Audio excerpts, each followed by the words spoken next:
పరమేశ్వరుణ్ణి ఎలా ప్రార్థన చెయ్యొచ్చో ఆయన ఎందుకు అనుగ్రహిస్తాడో భాగవతం ఆవిష్కరిస్తుంది. వాళ్ళు పిల్లల్ని పట్టుకుని వచ్చి అంటున్నారు, అనాథానాథ పాలింపవే అన్నారు. నాథులు లేని వాళ్ళకి నువ్వు నాథుడివి, అనాథనాథుడివి. అనాథులందరికీ కూడా నువ్వే నాథుడివి. పైగా అసలు లోకంలో అనాథగా ఎవరు ఉండవలసిన అవసరం లేని స్థితిని కల్పించగలిగిన వాడి. అందుకే అనాథ అన్న మాట కన్నా అర్థం లేని మాట ఇంకొకటి లేదు అన్నారు పెద్దలు.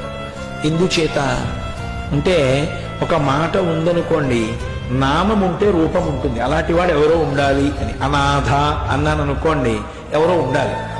లోకంలో నాథుడు లేనివాడన్నవాడు ఎవరు ఉండడు. ఎందుకంటే అందరికీ భగవంతుడు ఉన్నాడు. మరి భగవంతుడికి నాథుడు లేడుగా, అందుకని ఆయనే అనాథుడా అంటే ఆయనకి ఆవిడుంది, అందుకే ఆవిడకి ఆయన ఉన్నాడు.